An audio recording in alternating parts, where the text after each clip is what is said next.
देखिए, हम समाजवादी लोग नहीं कहते, ये सच है। हमारे राष्ट्रीय अध्यक्ष आदरणीय अखिलेश यादव जी के सुरक्षा को लेकर लगातार बीजेपी के लोग खामियां करते जा रहे हैं। एनएसजी से कवर्ड थे वो, देश की तीसरी सबसे बड़ी पार्टी के सर्वमान्य नेता हैं, उनकी एनएसजी कवर हटाई गई।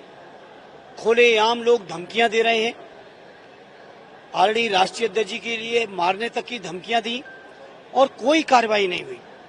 मैं समझता हूं कोई मीडिया का साथी हो, कोई सामाजिक कार्यकर्ता हो, कोई राजनीतिक कार्यकर्ता हो, अगर सरकार की थोड़ी भी आलोचना कर दे सोशल मीडिया पर भी, तो उसके खिलाफ मुकदमा करके जेल में डाल दिया जाता है।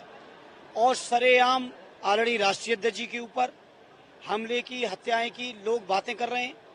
सरेआम ऑडियो वीडियो सारे वायरल हैं, लेकिन कोई कार्रवाई नहीं है। और मैं समझता हूं पूरा उत्तर प्रदेश सरकार का सोचा समझा सुनियोजित षड्यंत्र है ऑलरेडी राष्ट्रीय अध्यक्ष जी के जीवन को लेकर, उनके ऊपर हमले को लेकर, और तमाम समाजवादी साथी चाहे ऑलरेडी सुमन जी हो या और भी साथी हो, ये उत्तर प्रदेश की सरकार सुनियोजित तरीके से कर रही है।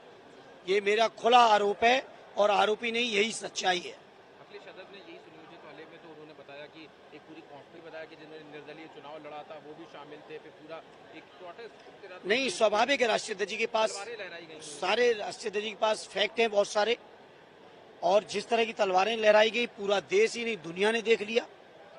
और एक भी तलवार लहराने वाले के ऊपर कोई कार्रवाई नहीं। कार्रवाई क्यों नहीं हो रही है? क्योंकि वो उत्तर प्रदेश की मुख्यमंत्री जी की बिरादरी के हैं। यही काम कोई दलित ने कर दिया होता, किसी पिछड़े ने कर दिया होता, किसी मुसलमान भाई ने कर दिया होता, किसी आदिवासी ने किया होता, तो शायद कोई धारा नहीं बचती जिस धारा में एफआईआर करके उसको जेल न डाल दिया जाता। लेकिन उत्तर प्रदेश के मुख्यमंत्री जी की बिरादरी के लोग हैं, उनको लाइसेंस मिला हुआ है, वो जो चाहे करें उत्तर प्रदेश के अंदर, कानून की जितनी धज्जियां उड़ानी उड़ाएं। अगर मुख्यमंत्री जी की बिरादरी के हैं और उनके समर्थक हैं तो कुछ भी कर सकते हैं। वो ये आलम उत्तर प्रदेश के अंदर कर दिया है। कानून का राज खत्म हो चुका है, अराजकता का माहौल है पूरे उत्तर प्रदेश के अंदर, और मैं समझता हूं इसके लिए जिम्मेदार उत्तर प्रदेश की सरकार है। संशोधन अभी है कि ये बिल्कुल सही कानून है। जगदम्बिका पाल कह रहे हैं कि अगर इसमें कुछ भी असंवैधानिक होगा तो मैं इस्तीफा दे दूंगा। बीजेपी आज प्रदेशव्यापी आज से 20 दिन का कार्यक्रम चला रही है, जिसमें बताएगी कि वक्फ कानून 2025 कितना महत्वपूर्ण और कितना बेहतर है। देखिए, जगदम्बिका पाल जी चूंकि स्वयं कई पार्टियां बदल चुके हैं, यही मुसलमान भाइयों के मुद्दे पे जब वो कांग्रेस के नेता थे तब वो क्या कहते थे, जब वो लोकतांत्रिक कांग्रेस के नेता थे तब वो क्या कहते थे, आज जब वो भारतीय जनता पार्टी में तब क्या कह रहे हैं। इसलिए उनकी किसी भी बात का, कही हुई बात का कोई भी वजन नहीं है, क्योंकि वो खुद ही कई दल बदल चुके हैं। अगर आप लोग सर्च करेंगे, थोड़ी देर टाइम खर्च करेंगे, तो आप पाएंगे पहले क्या भाषण देते थे, वो आज क्या दे रहे हैं। उनकी बात की कोई वैल्यू नहीं है। जहां तक वक्फ बिल का सवाल है, वक्फ बिल निश्चित तौर पर देश के मुसलमान भाइयों की जमीनों पर सरकार का टूल इस्तेमाल करके भारतीय जनता पार्टी के लोग कब्जा करना चाहते हैं। यही इसका कारण है। ये रेलवे के कर्मचारियों के कार्यक्रम में हम और आप खड़े हैं, आप पूछिए कितनी रेलवे की जमीनें बेची गई हैं, रक्षा की जमीनें कितनी बेची गई हैं, और अब बीजेपी की लोगों की नजर वक्फ की जमीनों पर है।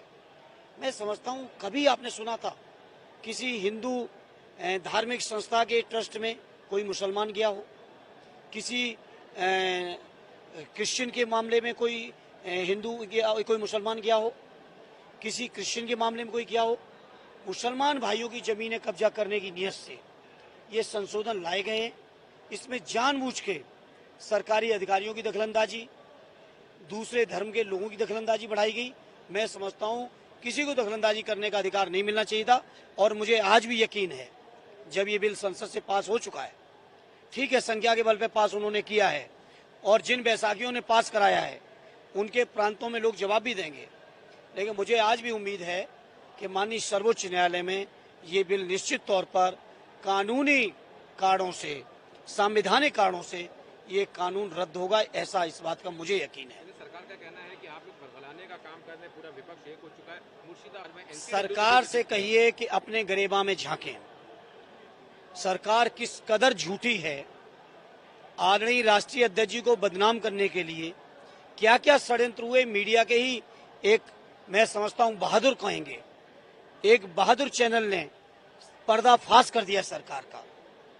इसके बाद तो सरकार को मैं नहीं समझता कोई नैतिक बल बचा है, बल्कि चुल्लू और पानी ढूंढना चाहिए सरकार को। लेकिन मुर्शिदाबाद में जो हो रहा है उसका एनसीडब्ल्यू ने विजिट किया, वहाँ के राज्यपाल ने विजिट किया। बताया जा रहा है कि ममता बनर्जी की सरकार की तरफ से ये पूरी तरह से प्रायोजित है। बांग्लादेश के लोग इंटरनेशनल जो संगठन के लोग, जो संस्थाओं के लोग, चाहे वो राज्यपाल की संस्था हो, चाहे वो नेशनल ह्यूमन राइट कमीशन की संस्था हो, चाहे महिला आयोग हो, मैं उन सारी संस्थाओं से विनम्र निवेदनों के साथ पूछना चाहता हूं कि आखिर मणिपुर में कोई क्यों नहीं गया। इस बात का जवाब कोई देगा? मणिपुर से जो तस्वीरें निकली, जो वीडियोस निकली, मैं समझता हूं देश का